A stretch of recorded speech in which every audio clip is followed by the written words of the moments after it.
বিসমিল্লাহির রহমানির রহিম। হে সমস্ত জগতবাসী, আজ আমি শামীম আলী চিশতি আপনাদের সামনে যে আলোচনা নিয়ে হাজির হলাম, সেই আলোচনাটি খুবই কঠিন বিষয় এবং বোঝার বিষয়। এবং ইহকাল ও পরকাল আমরা সামনে সাধক যারা, এই সাধকরা কি ভাবতেছে, কি করতেছে, আজকে তাদের নিয়ে এই আলোচনা। শরীয়তের ভাষায় আমল বলা হয়, এক ভাষায় কর্ম বলা হয়, আর অন্য ভাষায় সাধনা বলা হয়। তো আমল, কর্ম, সাধনা, এই জিনিসগুলো মানুষ যখন করার পরে সেই মানুষটি তার জীবনে কি ঘটে এবং সেই জিনিসটি ঘটার পরে তার জীবনে আর কি জিনিস ঘটাতে হবে, আর কি জিনিস করতে হবে, আজকে এই সম্পর্কে আলোচনা করব ইনশাআল্লাহ। সেটি হলো, দেখুন, কোনো আমলকারী বা কোনো সাধনকারী তারা যদি আল্লাহর পথে সাধনা করে, তখন কোনো একদিন দেখা যায় তারা আল্লাহর দর্শন লাভ করে, আল্লাহকে দেখতে পায়। তাহলে আল্লাহকে দেখলেই কি আমার সমস্ত কিছু সমাধা হয়ে গেল, নাকি আর কোনো কাজ আছে, বা আর কোনো কর্ম, আমল বা সাধনা, বা আল্লাহরকে দেখার পরে এরপর কি কি আপনার জীবনে ঘটবে, এরপরে আপনি সাকসেসফুল হবেন? দেখলেই কিন্তু সাকসেসফুল নয়। সেটি হলো কেমন, দেখেন, যদি আপনার যৌবনকালের একটা কথা আপনি মনে করবেন, যে আপনি কোনো মেয়েকে দেখেছেন, আপনি তাকে বিবাহ করবেন, তখন আপনার আত্মীয় স্বজন, বাবা মা, তাদেরকে পাঠিয়েছেন, সাথে আপনিও গিয়েছেন। এখন মেয়েটিকে দেখেছেন, আপনার ভালো লেগেছে, আপনি বিবাহ করবেন, এই জন্য আপনি দেখেছেন। আর দেখা মাত্রই কিন্তু আপনার সংসার করা সম্ভব নয়। তাহলে সংসার করতে হলে তাকে বিবাহ করতে হবে, তার সাথে আপনার মনের মিল হতে হবে, এবং তার সাথে আপনার গভীর সম্পর্ক হতে হবে। এরপরে আপনাদের মধ্যে স্বামী স্ত্রীর সম্পর্কটা স্থাপন হবে। আচ্ছা, তাহলে দেখলেই কিন্তু আপনি তার সাথে সংসার করতে পারবেন না। তাই এই পৃথিবীতে যারা সাধনা করে, তারা হয়তো রাসূলকে দেখেছে, বা সেই রূপে আল্লাহকে দেখেছে। তো আমি বলবো, আল্লাহকে যারা প্রথম দেখলো, তাহলে তারা প্রথম ধাপ পার করলেন, মানে দেখা দেখির কাজটা সারলেন। আর দেখলে কিন্তু সম্পর্ক হয় না। তাহলে আমি বলবো, আরো কিছু সাধনা আছে, আরো কিছু ত্যাগ আছে, জীবনের আরো কিছু বিষয় আছে, যা কিছু ঘটলে বা যা কিছু করলে তখন আল্লাহর সাথে আপনার সম্পর্ক হবে। তাহলে সম্পর্ক হতে হলে তখন কি করতে হবে? তখন দেখা যায় আরো বহুবার আপনার আল্লাহর দর্শন হতে হবে। তাহলে সেই দর্শন কি জোর করে করা যাবে? বা কোনো আমল এতবার গুনে গুনে এতবার শতবার করলে কি আপনার আরো দর্শন হবে? না।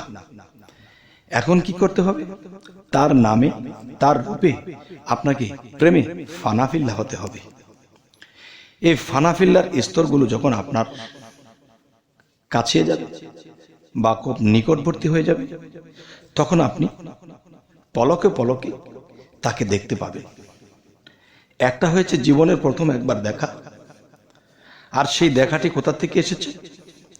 প্রেমের মানুষ বলে তারে পিঞ্জর হতে ছেড়ে গিয়া ঘুরে আবার আসতে পারে। এই দমের কোঠায় চাবি দিয়া হাস্তিকে নেস্তি করিয়া ফানাফিল্লার হালে গিয়া শ্রীকলা নগরে পরম বন্ধুর হবে দেখা বর্জক শহরে। মরা হয়ে দর্শে যেজন লাগ পাইয়াছে অধরারে, এবার সুলতান নাসিরা মোকামে জলি এবং খফি দুয়ের শোনে গেলে দেখতে পাবে ধেনে মুর্শিদকে নজরে। আপনাকে হারাইলে পাওয়া যায় মাসুকেরে, এবার মুর্শিদ রূপ মিশিলে পরে তারে দেখিতে পারে। যে তারে যে দেখিতে পারে, এটা কিন্তু প্রথম ধাপ আল্লাহকে দেখার। তাহলে এই দেখাতেই কিন্তু আপনি সাকসেস নয়। তাহলে তার সাথে সম্পর্ক হতে হবে, প্রেম ভক্তির সম্পর্ক হতে হবে। আর সেটি হতে হলে কি করতে হবে? দমের কোঠায় চাবি দিয়ে হাস্তিকে নেস্তে করিয়া, এই দমের সাধনা করতে হবে। এবং প্রেমে ফানাফিল্লা চোখের পানি ঝরঝর করে পড়তে হবে তার কথা স্মরণ করে, তার নামে, তার রূপে। কারণ এখন আপনি রূপ পেয়েছেন, এতদিন একটা রূপের সাহায্যে ছিলেন, এখন আরো একটি রূপ আপনি পেয়ে গেছেন। তখন সেই নামে রূপে আপনাকে ফানাফিল্লা হতে হবে, দুনিয়াকে ভুলে যেতে হবে। তো দুনিয়াকে যখন আপনি ভুলে যাবেন তখন কি হবে? তখন আল্লাহর জায়গায় আল্লাহ স্থির থাকতে পারে না। আমার প্রেমিক আমাকে স্মরণ করছে, আমার প্রেমিক আমাকে ভালোবাসছে, সে ফানাফিল্লা হচ্ছে। তার এরকম ফানাফিল্লা দেখে তখন আল্লাহ যে সিংহাসনে বসে থাকে সেই সিংহাসনে তিনি আর বসে থাকতে পারেন না। তখন তিনি প্রেমের টানে সেই আরশে আজিমকে রেখে দুনিয়াতে সে বান্দার সাক্ষাৎ ঘটাতে চলে এসে। সুবহানাল্লাহ।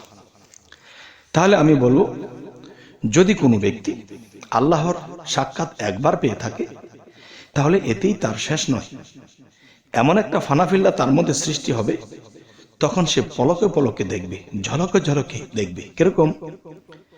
সাগরের মধ্যে যদি একটা বড় স্টিমার বা জাহাজ ভাসন্তমান থাকে, তখন কিন্তু তাকে কেউ নাড়াতে পারবে না, ঝোলাতে পারবে না।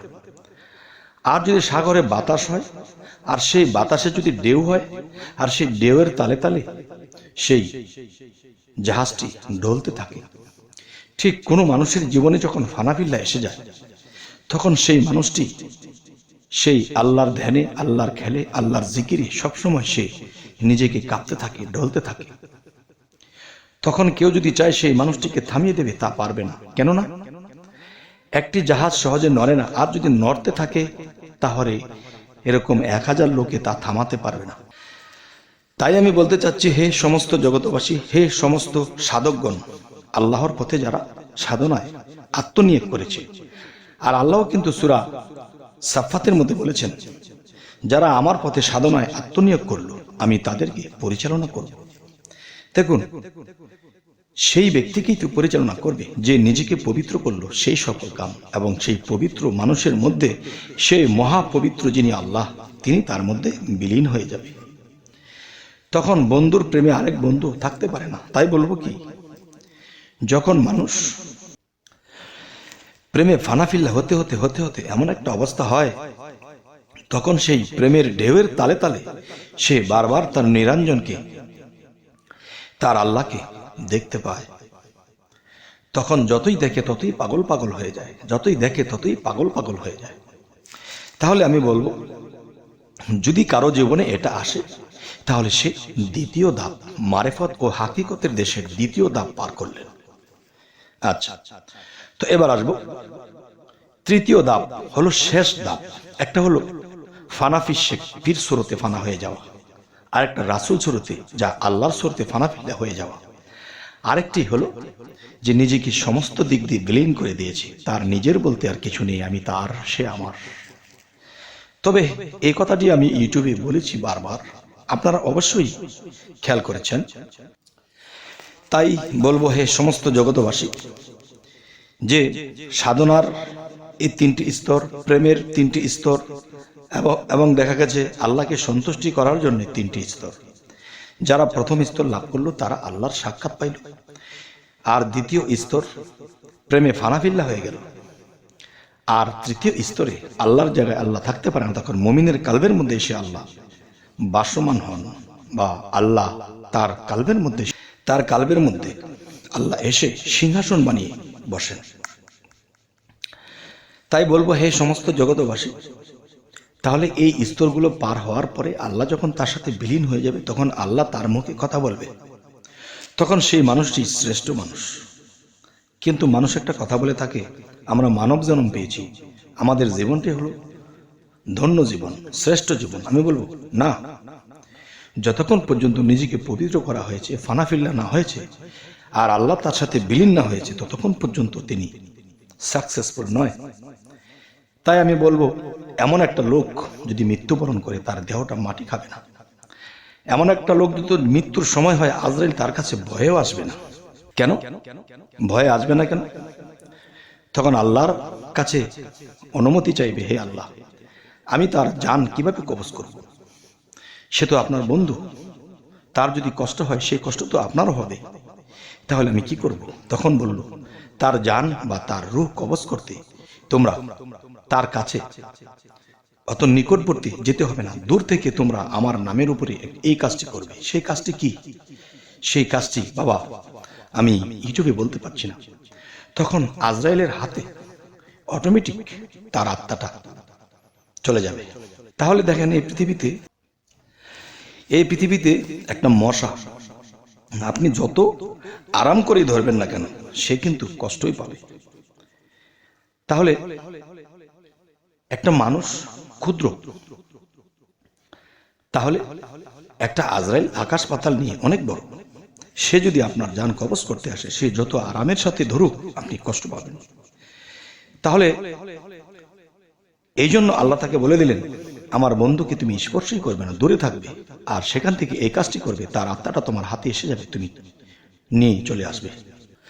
তাহলে আমাদের এই যে জগৎ, সেটি হলো রুহানি জগৎ।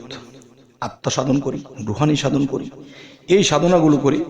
যারা সাকসেসফুল হবে ইনশাআল্লাহ, তারাই প্রকৃত শ্রেষ্ঠ মানব। আর আল্লাহ কি বলেছে? আমার বন্ধুদের কোনো ভয় নেই। আমার বন্ধু যারা, তারা কোনো চিন্তিত হবে না, তারা নির্ভয় সুখ স্বাচ্ছন্দ্যে তাদের কাটবে জনম জীবন, ইহকাল পরকাল সমস্ত কিছু। হে সমস্ত জগৎবাসী, যদি আমি আজকে আপনাদের সামনে এই কথাগুলো বলে থাকি, তবে এই কথাগুলো খুবই উচ্চ স্তরের। তবে বলতে পারেন এই কথাগুলো কি প্রকাশে সবার সাথে বলতে হবে? দেখেন, কেউ এই জিনিসটি হয়তো জানে না, আর যদি কেউ জানে তো এই জিনিসটি করার মতো প্রসেস পাচ্ছেন না। তাই আমি বলবো যে এই আলোচনা শোনার পরে কারো ভিতরে যদি একটা মনোবল হয়, শক্তিবল পায়, জ্ঞানের উদয় হয়, প্রেমের উদয় হয়, তাহলে সে এই স্থানটি লাভ করতে পারবে। আর যদি লাভ করতে পারে, তাহলে সে আমি শামীম আলী চিশতির কথাও ভাববে যে এই ব্যক্তির কথাগুলো শুনে আমি উপকৃত হয়েছি। তিনি যেমন আমার কথা শুনে উপকৃত হয়েছে, সেরকম আমিও ধন্য হয়েছি যে এই কথাগুলো শুনে কেউ আল্লাহর স্তর, উন্নত বা বড় স্তরটাকে লাভ করেছে। এতে আমার জীবন হবে ধন্য। তবে হে সমস্ত জগৎবাসী, আমাদের এই চ্যানেলের আলোচনা যদি আপনাদের ভালো লাগে, তো অবশ্যই সাবস্ক্রাইব করে নেবেন এবং পরবর্তীতে যেন ভালো আলোচনা এনে দিতে পারি। সকলে ভালো থাকবেন। আর যদি ফেসবুক হয়, অবশ্যই ফলো করে নেবেন। আল্লাহ হাফিজ।